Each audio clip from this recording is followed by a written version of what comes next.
Cidadania, defesa do consumidor, economia e até sustentabilidade. Não importa o tema, se você tem uma dúvida, nós respondemos. O tema de hoje é aluguel. O nosso convidado é o advogado Dr. Rodrigo Moulan. Muito obrigado pela sua presença, doutor. Boa tarde. Eu gostaria de entender como é que são as recomendações justamente no período de renovação de contrato. O que a gente pode pedir, onde a gente pode ceder? Certo. Bom, a primeira recomendação é que exista um contrato escrito. Muitas pessoas fazem contratos verbais e é extremamente necessário que ele seja escrito para que você tenha todas as regras ali estipuladas.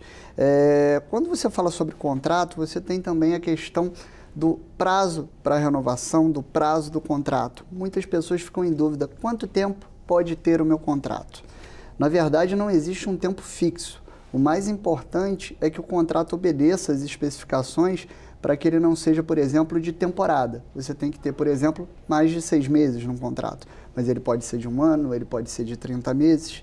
E quando esse prazo for findando, é importante que você notifique o locatário, ou ainda, se o locatário não pretender permanecer no imóvel, que ele notifique o locador, o proprietário, para que esse contrato se extingua da forma mais tranquila, tenha fim da forma mais serena possível.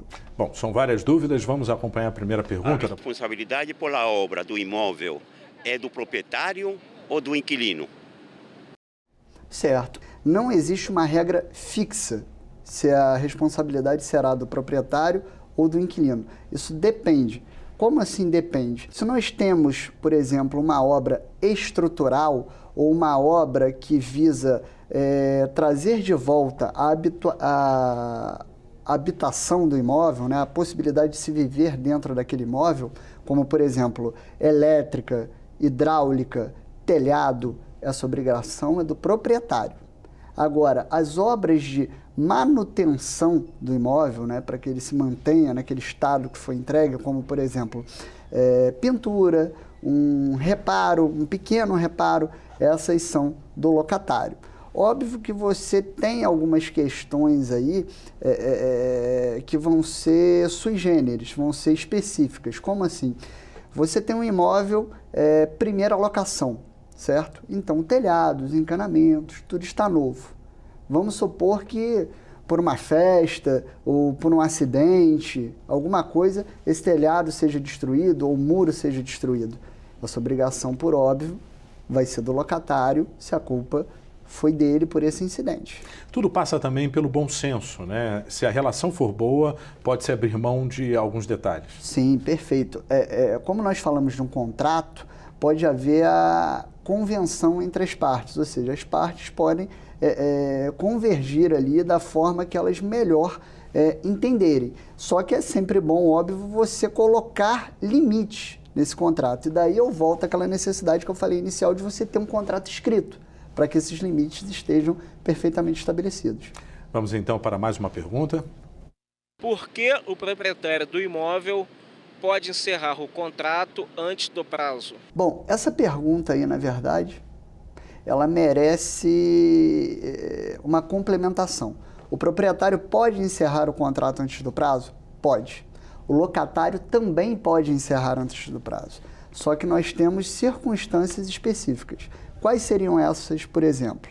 No caso do proprietário, ele pode encerrar o contrato antes do prazo se for para sua moradia própria ou para a moradia de um ascendente ou descendente, certo? Ou num caso de venda do imóvel, por exemplo, se ele vai vender um imóvel para um terceiro. Só que aí a gente vai ter uma outra observação aí que ele tem que dar o direito de preferência ao locatário, né? Esses seriam alguns exemplos de que o locador poderia extinguir a locação antes do prazo. Por parte do locatário, por exemplo, vamos supor aquele locatário que ele reside no imóvel em função do emprego dele e ele acaba sendo transferido para outra localidade. Então, se o vínculo de trabalho dele ali se encerra e ele obrigatoriamente tem que deixar aquele imóvel, ele comprovando isso, ele tem direito a pôr fim no contrato antes do prazo. E por último, se houver um defeito no imóvel, como por exemplo, o locatário que aluga o imóvel, mas percebe que o imóvel tem um grande vício oculto. O que seria esse vício oculto? enormes danos na parte elétrica, encanamentos totalmente entupidos, é impossível ele habitar ali. Então o proprietário é obrigado a reparar, só que se o proprietário não repara, tem direito o locatário a pôr fim nesse contrato. Por isso que é muito importante, antes de alugar, fazer um checklist do apartamento ou da casa. Sim, sim. Para sanar esse tipo de questão, o ideal seria, quando você realiza um contrato de locação, a maioria das imobiliárias faz isso, é um termo de vistoria, onde a casa é vistoriada, fotografado, o imóvel, né, é vistoriado, fotografado e consta ali o seu exato estado. Agora é muito importante, né, e muitos locatários não tomam esse cuidado, que aparece de gente lá no escritório com uma situação assim, ele assina o termo de vistoria no estado em que está e muitas vezes ele nem vistoriou. Só que uma vez que você assinou, anuiu, concordou, é muito difícil. Você vai ter que fazer uma prova muito difícil em juízo. E aí as surpresas aparecem depois. Perfeito. Vamos acompanhar mais uma pergunta? É verdade que o inquilino pode ser despejado se não pagar as taxas do condomínio? Sim, é verdade.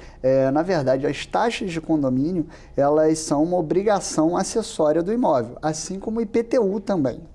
Então, na verdade, o inquilino ele pode ser despejado nas seguintes situações. Infração do contrato, seria desrespeitar alguma regra pré-estabelecida no contrato, como, por exemplo, o contrato proíbe animais no imóvel e ele tem animais. Isso poderia sujeitar ele a um despejo, causar o despejo. Mas isso é legal? Sim.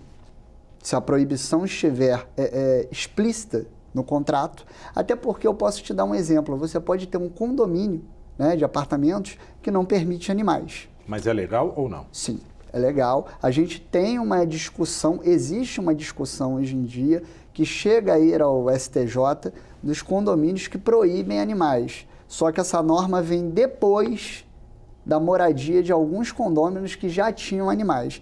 Esses condôminos conseguem a permanência dos animais.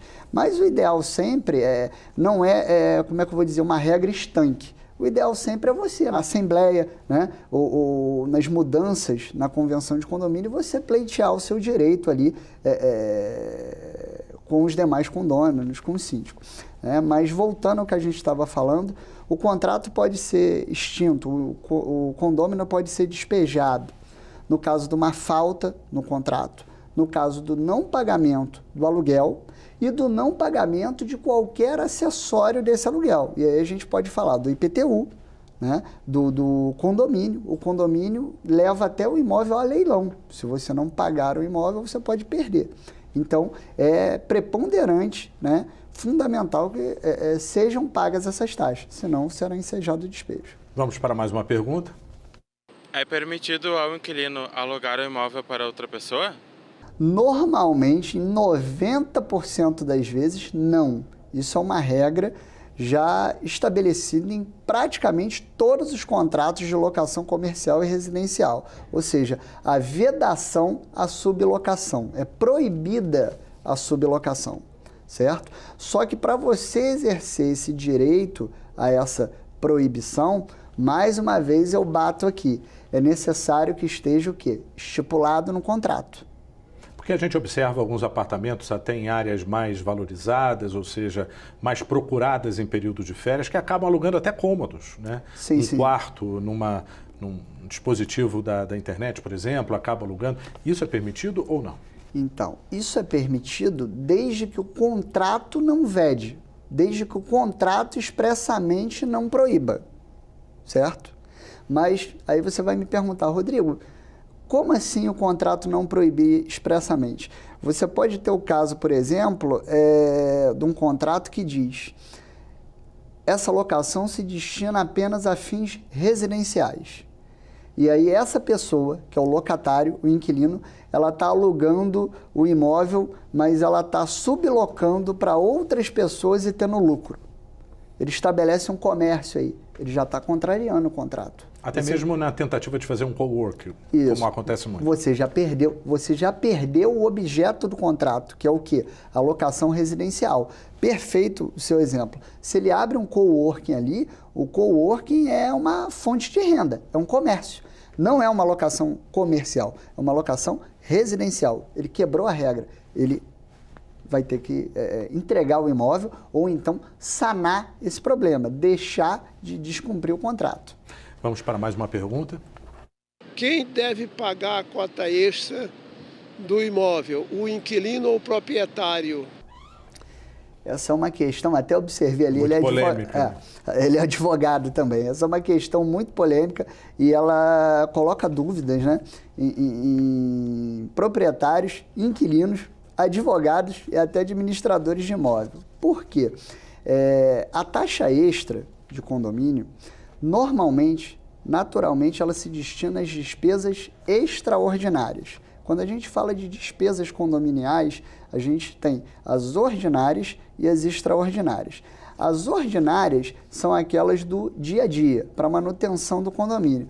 Limpeza, porteiro, troca de lâmpadas, né? Essas são de obrigação do locatário, do inquilino. Agora, as despesas extraordinárias são aquelas que são emergenciais e essas são do proprietário.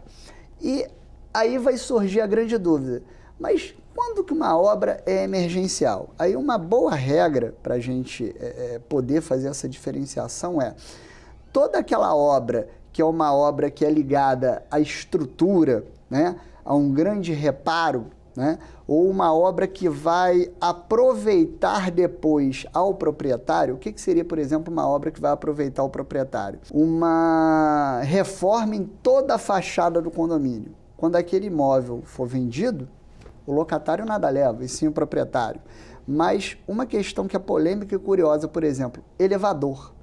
Se for somente a troca de peças do elevador, isso é manutenção, isso é dia a dia, isso é ordinário, isso é inquilino. Agora, vamos supor aqueles imóveis velhos, antigos da Zona Sul, que tem aqueles elevadores muito antigos, e aí você precisa trocar os elevadores. Isso aí já é uma obra que permanece. Isso é uma despesa extraordinária. Isso aí vai ser do locador. Doutor Rodrigo, um conselho final. Tudo pode ser negociado? Sim. Mas o grande conselho final que eu poderia dar é o máximo que você puder especificar dentro do seu contrato, o faça. E até quando você for falar de cotas extras ou demais despesas condominiais, discrimine no contrato aquilo que você vai cobrar do inquilino e aquilo que vai ser responsabilidade sua do locador. Porque se você determina no contrato, ainda que a lei divirja um pouco, vá um pouco contra, se está expresso no contrato e foi aceito, aquilo tem que ser respeitado. E por último, mas não menos importante, sempre faça um contrato de aluguel com um advogado especializado, porque o contrato vai impedir que você tenha discussões futuras. E ainda que você venha a ter essas discussões, quanto mais específico, quanto mais claro esse contrato, mais fácil de resolver a questão na justiça. Doutor Rodrigo, muito obrigado pelas suas informações e o Câmara Livre fica por aqui. Até o próximo encontro.